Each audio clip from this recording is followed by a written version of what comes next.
আপনার বাপ আপনার দাদা, আমার বাপ আমার দাদা সিগনেচার করতে পারতো না, নিজের নাম লিখতে পারতো না। জমি যখন রেজিস্ট্রি হইতো যে ওই টিপসইরই খুঁজতো, ওই কালিটা খুঁজতো। চুরি এতটা বুঝতো না, কিন্তু এখন কোটটাই পড়তেছে মানুষ বেশি, শিক্ষিত হচ্ছে বেশি, কিন্তু আসল মনুষ্যত্বের মানুষ যাচ্ছে কমে। ঠিক কিনা ভাইরা? আবার খেয়াল করে দেখেন, 15 লক্ষ টাকা দিয়ে খাসি কিনে কোরবানি দিছে। 15 লক্ষ টাকা, টাকা আসমান থেকে নাজিল হয়েছে। চোরের বেটা চোর। ঠিক কিনা ভাইরা? আবার এগুলো কি?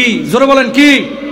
আর এই জামানায় এমন একটা সমস্যা তৈরি হয়েছে, 150 টাকা 200 টাকা চুরি করার জন্য গাছের সাথে বাইন্দা মারে, আর 200 কোটি চুরি করে কানাডার বেগম পাড়ায় বাড়ি করার কারণে এরা আবার সারসার করে।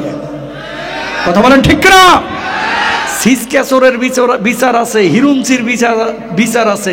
250 কোটি 200 কোটি টাকা চুরি যেটা করে, এটা অনেক সময় ফাঁক ফোকর দিয়ে কিন্তু এদিক সেদিক চলে যায়। ঠিক না? যে কথা বলতে যাচ্ছে, মানুষ শিক্ষিত আমাদের হচ্ছে, কিন্তু মনুষ্যত্ব দিন দিন কমে যাচ্ছে।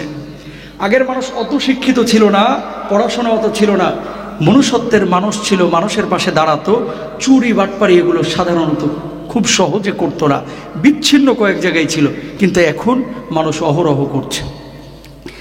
কি বলছেন আল্লাহ রাব্বুল আলামিন? খেয়াল করেন আয়াতে কারিমার মধ্যে, সূরা বাকারা 245 নম্বর আয়াত, মান যাল্লাযী ইউকরিদুল্লাহা কারদান হাসানান ফায়ুদাইফাহু লাহু আযআফান কাসীরা ওয়াল্লাহু ইয়াকবিদু ওয়া ইয়াবসুতু ওয়া ইলাইহি তুরজাউন।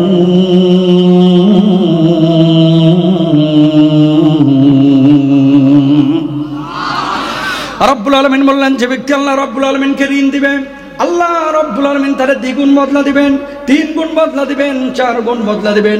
এই আয়াতে তাফসীরের মধ্যে ইবনে কাসির রাহিমাহুল্লাহ চমৎকার তুলে ধরেছেন, কিয়ামতের ময়দানে আল্লাহ রব্বুল আলামিন এমন কিছু মানুষকে দাঁড় করাবেন, যে মানুষগুলো দুনিয়ার জিন্দেগিতে মানুষের উপকারে কাজ করেছে, যে মানুষগুলো দুনিয়ার জিন্দেগিতে দুনিয়ার কল্যাণে কাজ করেছে, দিনের কল্যাণে কাজ করেছে, তাদের জন্য চূড়ান্ত জান্নাতের ফয়সালা করবেন।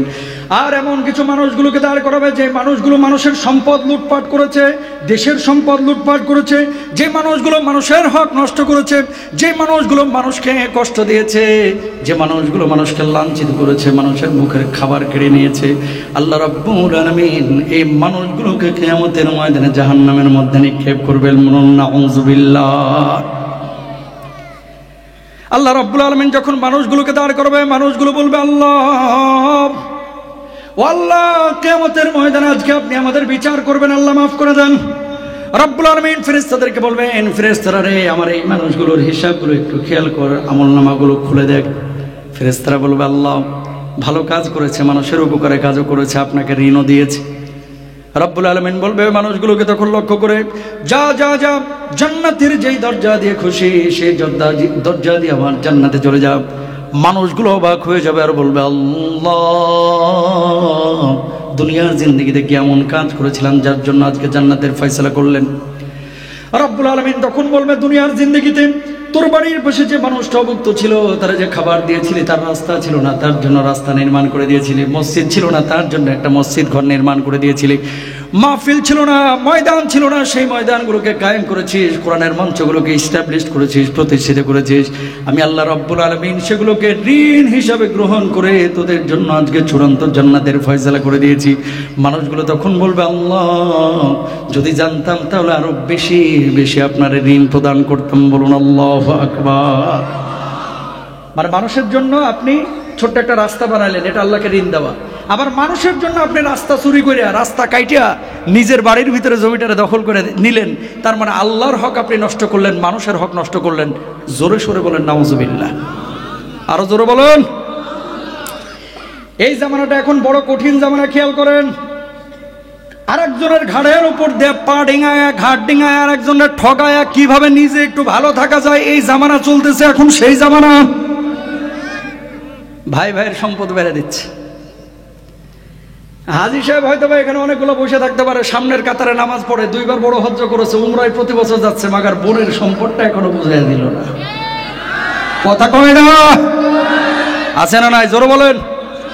তো সামাজিক অবক্ষয় রোধে আপনি যদি মানুষের হক লোভ যদি সামলাইতে না পারেন, আপনি যত বড় হাজি হন না কেন, আল্লাহর কসম করে বলছি, আপনি যদি আপনার ভাইয়ের সম্পদ বুঝে না দেন, বোনের সম্পদ বুঝে না দেন, রাষ্ট্রীয় সম্পদ চুরি করেন, সামনের কাতারে নামাজ পড়েন, 33 বছর বড় হজ করলেও আল্লাহর জান্নাতে আপনি যাইতে পারবেন না, ঠিক কিনা? চুরি করতেছে, বাটপারি করতেছে, আর একজনের হক নষ্ট করতেছে, আর হাজি সাহেব এসে মহিষ খাওয়ায় যেন জান্নাতের ঠিকাদারি নিয়েছে। কথা বলেন না কেন? তো হুজুর, ঈদের পরে এরকম আনন্দের মুহূর্তে বাড়া ভাতে সাইড ঢালার জন্য আপনারা আনছি। সবসময় মিষ্টি কথা ভালো লাগে না ভাই, একটু খেয়াল করেন না আশপাশের চিত্র। কোথায় যাচ্ছে আমার সমাজ? আপনি মানি ব্যাগ এখানে ফেলে রাখেন, 1 ঘন্টা পরে এসে দেখেন মানি ব্যাগ আছে কি, মামুরা নিয়ে চলে যাবে। প্রিয় ভাইরা আমার, 2 বছর আগে আমি উজবেকিস্তান সফর করলাম। ইমাম বুখারী রাহিমাহুল্লাহর কবর জিয়ারত করার পরে আমি সামারকান্দে এসেছি জোহরের নামাজ আদায় করার জন্য। সামারকান্দে খেয়াল করেন, কোরআনটা কোনো সমাজের মধ্যে, পরিবারের মধ্যে, রাষ্ট্রের মধ্যে থাকলে সে রাষ্ট্র, সেই সমাজ, সেই পরিবার জান্নাতি পরিবার হয়ে যায়, ঠিক কিনা? উজবেকিস্তানের সামারকান্দে আমি আসার পরে জোহরের নামাজে এক মসজিদে ঢুকেছি। নামাজের মধ্যে ঢোকার পরে দেখতে পেলাম মোবাইল, মানি ব্যাগ সবাই পেছনে রেখে সামনে নামাজ আদায় করতেছে। হাজার হাজার দামি দামি মোবাইল ফোন, মানি ব্যাগ পেছনে রাখা, যেখানে আপনারা জুতা রাখেন। আমি চিন্তা করলাম সব মানুষ হয়তো বা মোবাইলের চার্জ শেষ হয়ে গেছে, এই জন্য এখানে চার্জ দেওয়ার জন্য রেখে গেছে। নামাজ শেষ হলো, দেখলাম যার যার মোবাইল মানি ব্যাগ শেষে নিয়ে বাড়ি চলে গেল। তখন বুঝতে বাকি রইল না, নামাজের মধ্যে খুশু নষ্ট হবে, এই জন্য এখানে মোবাইল ফোন পকেটে না রেখে পেছনে রেখেছে, জুতার বক্সের পাশে হাজার হাজার মোবাইল ফোন। আমি চিন্তা করলাম, আল্লাহ বাঁচাইছে, এই মসজিদটা যদি বাংলাদেশের গুলিস্তানের কোনো মসজিদ হইতো, রাজশাহীর সাহেব বাজারের কোনো মসজিদ হইতো, মোবাইল তো দূরের কথা, ও লুঙ্গিও খুঁজে পাওয়া যাইতো না। কথা বলেন ঠিক কিনা? মসজিদের জুতাও নিরাপদ না আমার দেশে। জুতা চোর আছে না? কেন হচ্ছে? এই যে রংপুরে মাহফিলে গেলাম কয়েকদিন আগে, যাওয়ার পরে এক বাথরুমে ঢুকেছি।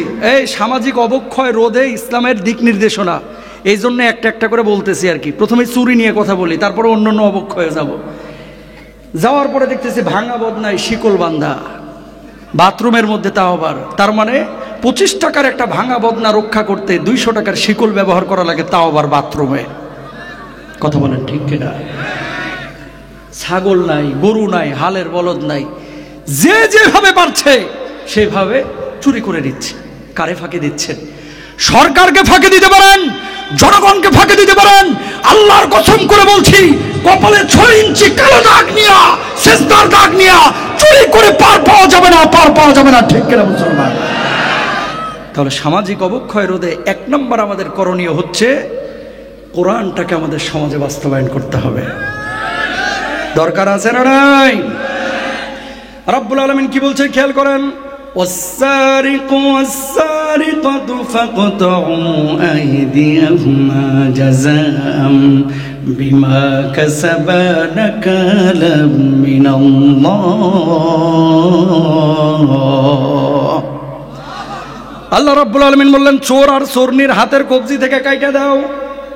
সরকার যদি উদ্যোগ নিত, বাইতুল মুকাররমের দক্ষিণ গেট যেখানে 0 পয়েন্ট আছে, একটা চোরকে ধরে যদি হাতের কবজি থেকে কেটে দিত, আর সমস্ত স্যাটেলাইট চ্যানেলগুলো যদি লাইভ দেখাইতো যে আজকে থেকে ব্রিটিশ ল না ইসলামিক ল অনুযায়ী চুরি করলে হাতের কবজি থেকে কেটে ফেলা হবে, কি বিশ্বাস করেন বেনজিরও চুরি করতো না? আপনার ঘরের এই সমস্ত আপন ভাই, চাচাতো ভাই, মামাতো ভাই, এগুলো আইল ঠেলে আর একজনের জমিও দখল করার সাহস পাইতো না, ঠিক কিনা? তাহলে কোরআন যেখানে আছে সেখানে শান্তি। তাহলে চুরি বন্ধ করার জন্য কোরআনের আইন দরকার আছে না নাই? জোরে বলেন।